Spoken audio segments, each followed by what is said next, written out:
So when we're building our financial house, there are some things that we need to take into account because these things take our money, so we better be prepared for these things like taxation. We got to take into account inflation, and we also have to take into account market fluctuation. Now, I'm going, like I mentioned earlier about Rule of 72, I forgot to mention that I'm going to spend a good portion of tonight just talking about the Rule of 72. And in the Rule of 72, I'm going to talk about some of these things that we can take into account in the Rule of 72. But I'm also going to take this time to digress and talk about football. I mean, it's playoff time, right? Now, but I know that everybody doesn't follow football and everyone doesn't play football. But there's 11 players on the football team. There's 11 on offense and 11 on defense.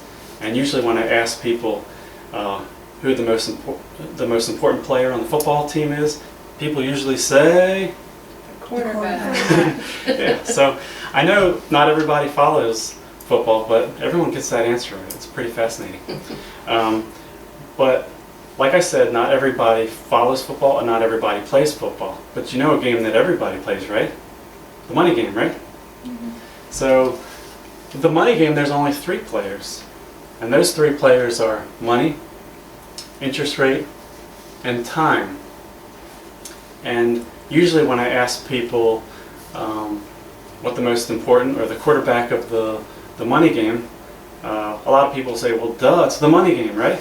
So money's got to be the most important. And then maybe interest rate, and then I guess time, I don't know. But I'm here to say that most people actually have it backwards.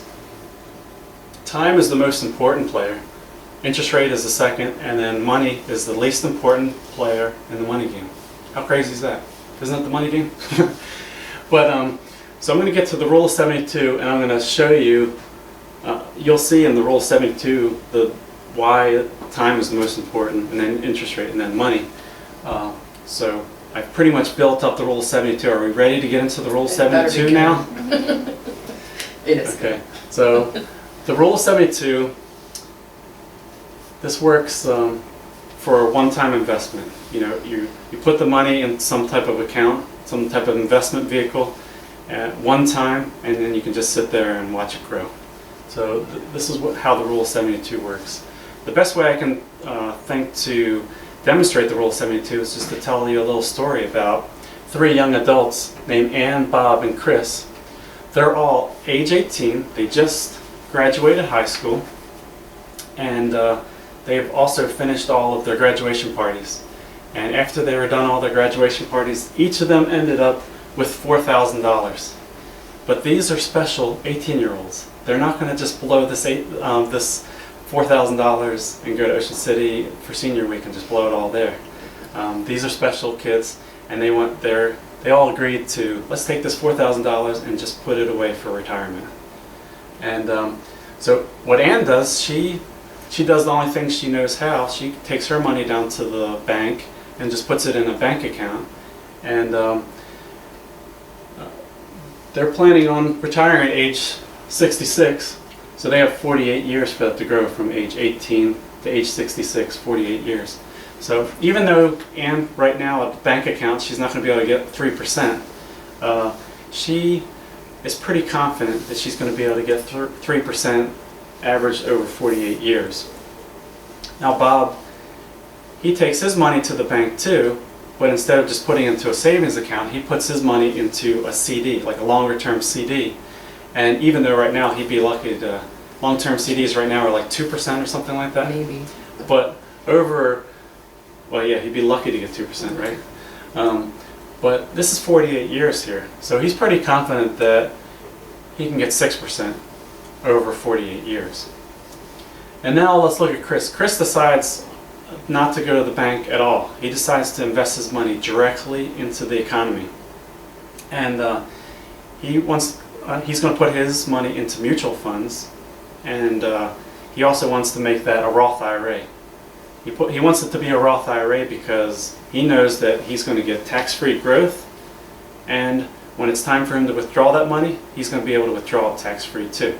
So he knows a little bit about the stock market too, And during long periods of time, like 48 years, a lot of times it's not unheard of for the stock market to average anywhere between 10 or 11%. So he thinks he can do a little bit better than average, and he can get 12%. So now, so what's this rule of 72 all about, right? So if we know the interest rate, and we divide that interest rate into the magical number 72, the answer is going to give us the approximate number of years it's going to take for our money to double. So if we take Anne, remember earlier I mentioned that all we need to know is 5th grade math. So we're going to have to test see if we're smarter than the 5th grader, right? No. But so who could tell me how many times 3 goes into 72? Class? No. 16? No. It's, close? No. 14? It's 24. 24. That's all right. It's not really a test. So really, 3% goes into 72 24 times. So what does that mean? What that means is in 24 years, that $4,000 is going to double to $8,000. Okay? And then if Anne wanted that money to double one more time, what would she have to do? Wait 24 more years, right? So in 24 more years, that $4,000 that they started with in 48 years turns to $16,000. Okay? Now let's see what Bob did. Now Bob, we're just doubling the interest rate from 3% to 6%. So what would conventional wisdom tell us that the result's going to be? If the interest rate doubles, it would look like probably the result would double, right? So let's see how 6% goes. So 6%, how much does that go into 72? 12? Good job. 12 times. So every 12 years this is going to double. So we're going to double from 4,000 to 8,000, and then 8,000 to 16,000, right?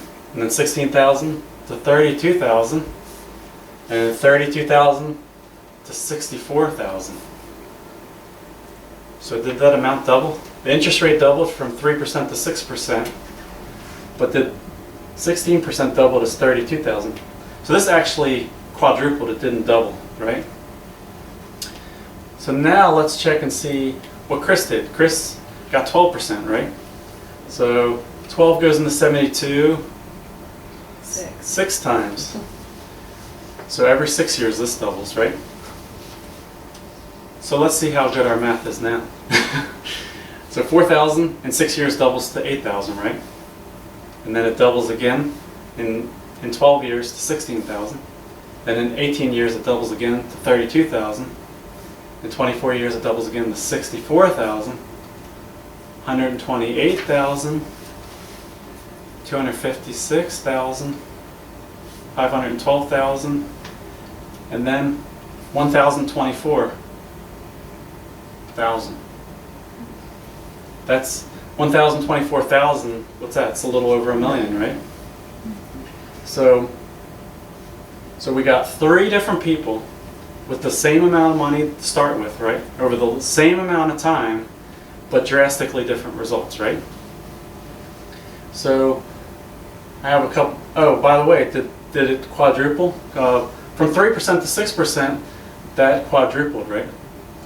But we doubled the interest rate again from 6% to 12%. Did that quadruple? That wasn't math on. That's not 5th grade math. No, that's not 5th grade math. That's actually 16 times. I've done it once with a calculator on it. So basically, three people with the same amount of money, same amount of time, 3 different results. So I have some questions about Ann and Bob. Who controlled Ann and Bob's money? The bank. The bank did, right? And what do you think the bank did with the money? Made money. Yeah, the bank. I'm sure the bank loaned some of it out, but the bank also probably also invested in the economy, right? Probably did something similar to what Chris did. And I'm sure you can imagine that the bank at least got 12%. I would imagine they probably got more because I've seen some bank credit cards as much as 30%. So let's just give them the benefit of the doubt and say the bank only got 12%. So Ann put her $4,000 into the bank. The bank takes that $4,000, invests it in the economy, makes this $1 million, and they're so glad to pay her the $16,000 and keep the rest as a profit. Same thing with Bob. He puts his $4,000 into the bank. The bank takes that $4,000, invests it into the economy, makes $1 million, gladly pays them a little bit more because he invested a little bit longer into a long-term CD at the bank, so they're going to give him a little bit more, but they're glad to give him $64,000 and keep whatever the difference is. So what I call this, what Ann and Bob did, is actually $1 million mistake. And when do you think most people realize they made a mistake like that? When they retire.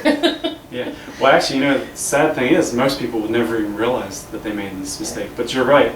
If anyone does ever realize they made this mistake, it's usually too late. Wouldn't you agree?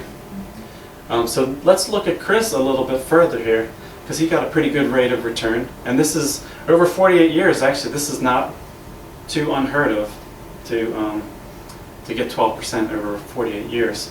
But let's just take a look at some of his doubling periods, or his 6-year periods. Let's look at the first doubling period. That's 6 years, right? How much is that doubling period, or that 6-year period, worth for Chris? He started with 4,000, ended with 8,000, so that's worth like $4,000 to him, right? Now let's look at this end one right here. It's 6 years also, right? How much is this doubling period worth to Chris? Pretty much like $500,000, right? So let's just assume that Chris procrastinated with his money. Maybe he waited 6 years to invest his money. Where do you think that's going to cost Chris the beginning doubling period of $4,000, or do you think it's going to cost him this last doubling period? The end. Yeah. So basically what it means, if Chris were to wait just 6 years to invest, that would be a $500,000 or $500,000 mistake. And so now let's just say that I got to Chris 6 years earlier. Maybe when he was 12 years old, he came to one of my workshops, and he invested that $4,000 6 years earlier. What would that do to this? It might add another doubling period to the end here, right? Mm-hmm. And if we added one more doubling period to the end here, what would that be worth? $1 million, right? Mm-hmm. So basically just investing 6 years earlier would give Chris $1 million more, but if he waited 6 years, he would lose $500,000. Mm-hmm. Isn't that crazy? So that kind of shows you how important it is to start as early as possible, get as much time under there. But I want to go back into reality here, because Chris is 18 years old. There's no way. We don't have time machines yet, so he can't go back to being 12 again. So, but Chris, after realizing that he'd rather end up at age 66 with $2 million, he doesn't want to end up at age 66 with just $1 million. So he has some options. One of the options is he can just add on one more 6-year doubling period and retire at age 72. Chris isn't too happy about that. I don't think he wants to work another 6 years just to get an extra $1 million, although. But there's another way that he can go about doing it too. The rule 70, with the rule 72, when you double what you put on the up front, you double the result.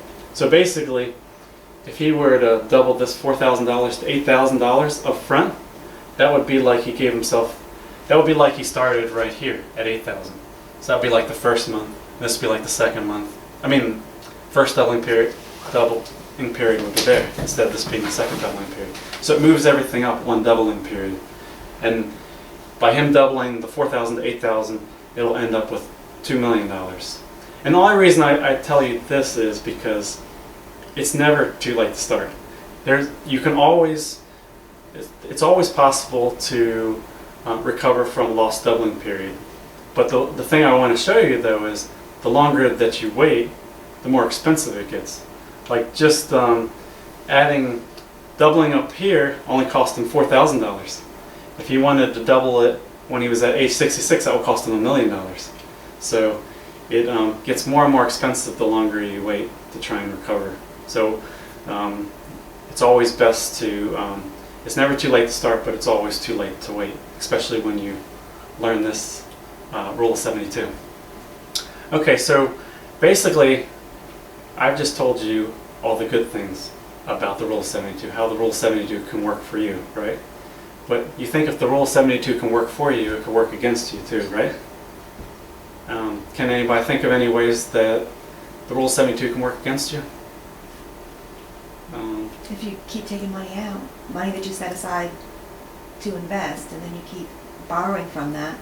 Oh, yeah. I mean, yeah, that could work against you, but we're just talking about a one-time investment and leaving it in. There are some things that can affect you, like credit cards.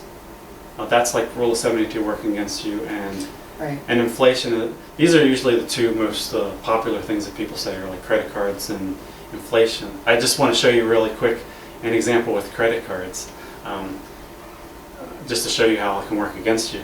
Let's just say we have a credit card with a 24% rate of interest on that credit card, and we have a purchase for $4,000. Since we know the interest rate, if we divide 24 into that magic number 27, what does that give us? That ends up with 3, right? Yeah. So what that means is if you have a credit card, you have a purchase for $4,000, a 24% credit card, that means that every 3 years, if you're just going to pay the minimum, that $4,000 is going to double to $8,000. And then it's going to double again to $16,000 every 3 years. Now it's not going to be quite so bad if you pay the minimum, because you're paying like 1 or 2%, but it's pretty close, you know what I mean? So you can pretty much see how a lot of people get in credit card debt and they have a hard time getting out. But we have strategies in case anybody's in a situation like that. We have strategies that we can use to get people out of stuff like that. But the thing that I wanted to show you, since I have up here that we have to take into account inflation, I wanted to show you how also inflation works against you with the rule of 72. Nobody's immune to inflation. So over long periods of time, like 48 years, inflation usually averages anywhere between 3 and 4%. A lot of times it's like right around 3.5%. But for this example, 3 divides better into 72, so we'll use 3% here. So let's just say we have $4,000, and let's see what 3% inflation does to $4,000 over time, okay? How it can work against us.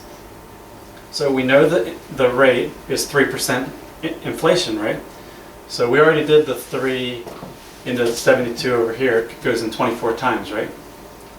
So what exactly does that mean? 24 years. How does that work against us?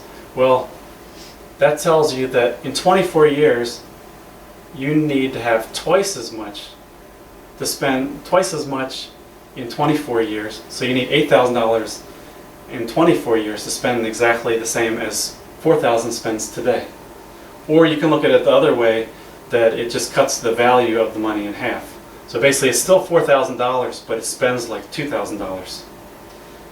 And then in another 24 years, that $2,000 value is cut in half once again to $1,000. So you can think about this in 2 different ways. Either the buying power is 1/4 in 48 years with a 3% inflation rate, or you lose 2 doubling periods. You see the 2 doubling periods it lost? So now let's take this newfound knowledge of inflation and apply it to what these guys just did, because no one's immune to inflation. If I were to just say this is the rule of 72, I wouldn't be telling you the full story, because you'd be thinking, wow, I got $16,000, $64,000, $1 million, right? But let's see when we take inflation into account. Okay, so she ends up with $16,000. Remember I said that you either lose 2 doubling periods, 1, 2, or it's 1/4 of the value. So 1/4 of this is $4,000, right? So it takes you back. So $16,000 out here, it's $16,000, but it spends like $4,000 48 years ago, right? And another thing with this, because it's at the bank, when your account grows in the bank, you have to pay taxes on it, right? You have to pay taxes on any of the growth, right? So she started off with $4,000. It grew to $16,000, so she had $12,000 worth of growth, right? So she's got to pay taxes on $12,000, even though it's spending like $4,000. So did Ann get ahead at all? No. If anything, she lost money, didn't she? The same thing with Bob. If he ended up with $64,000. If you take 2 doubling periods away, his $64,000 is going to spend like $16,000, right? And he's going to have to pay taxes on the $64,000, right? So he probably is in the positive, but probably not by much once you take into account, remember, taxation and inflation, right? So now we'll go down to Chris here. Now remember, Chris put his money into a Roth IRA, which means he's actually immune from taxation if you have a Roth IRA, but nobody's immune to inflation. So he's still going to have to do the same thing. He's going to either get a quarter of this million or lose 2 doubling periods. So losing 2 doubling periods, that's $256,000. But I want to, but this is $256,000. It's $1 million, but it spends like $256,000 tax free. And I want to just show you a really neat way to create a really unique retirement plan. If you were to just, let's just say Chris was to invest $4,000 every year. Okay, so when he was age 18, he invested $4,000. By the time he was 66, it turned to $1 million, right? But it spends like $256,000 tax-free. Let's just say he does it again at age 19. At age 19, it will be turning into $1 million at age 67, right? And then it will be spending like $256,000 tax-free. And then if he does it again at age 20, so if you see, if he keeps on doing $4,000, $4,000, $4,000, every year he's going to be able to live with $256,000. It'll be $1 million, but it'll spend like $256,000 today. And I don't think anybody will be complaining about in retirement having $256,000 tax-free every year in their retirement while they're not working, just having the money work for them in their whole retirement. So this is the rule of 72, and I think you can get a whole bunch of lessons out of this. But when I learned the rule of 72, I learned the rule of 72 kind of later in life, when I was around 40. And of course, my first thought was, man, I wish I had learned this earlier in life. But I will say one thing, I'm just grateful that I did learn this, because a lot of people don't learn this. Remember what I said earlier, that it's never too late to start. So I always felt good that at least it wasn't too late for me to start. But what I really got excited about when I learned the time value of money, remember, these kids are 18 years old. I have kids that at the time that I learned this, my kids were 7 and 3 at the time. So what I wanted my kids to be able to do what Chris did here. This is what I want my kids to do, and teach them about money and starting to invest early. So one thing about a Roth IRA, like Chris had here, there's one exception, is you need to have verifiable earned income. I'm not going to get all into the rules about a Roth IRA and stuff like that, but I had young kids, so the thing I did was I helped my kids start their own business, because there's no minimum age for starting a business, okay? And my son, in his first year of his business, he just made $335. But by using the rule of 72, he was age 8 when he made that $335.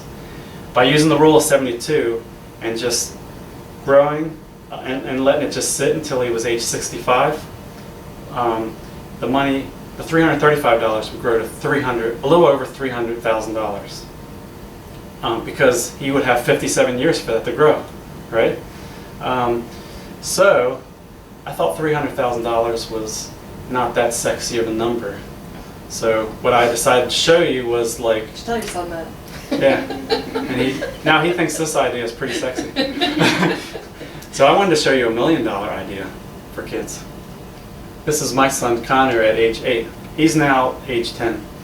But like So my $1 million idea is I wanted to see worst case scenario. If his business only did $335 a year, how many years of investing the full income would it take to accumulate $1 million by the age 65? So I already showed you, or I already told you about when he was age 8, working at 12% for 57 years, it would grow to a little over $302,000. But let's just say he did that the next year. And by the way, I say worst case scenario. This wasn't worst case scenario because his next year he made $605. But let's just stick with the 335, okay? Because I like sticking with worst case scenario because it's usually better than worst case scenario. And if we're going by worst case scenario, it can only be better, right? So at age 9, the $335 working at 12%, now for 1 year less because at age 9 he has only 56 years to 65, right? It will be a little bit less money, $268,000. And the next year, at age 10, working 12%, it would grow to a little bit less. And you see the next year it would be a little bit less. But if you were to add all this up, it just so happens to be a little bit over $1 million. So really, all he has to do, my son has to do, is invest $335 per year, not per month, per year, for only 4 years between the ages of 8 and 11, and adding no new money. And it's very possible to accumulate $1 million by 65.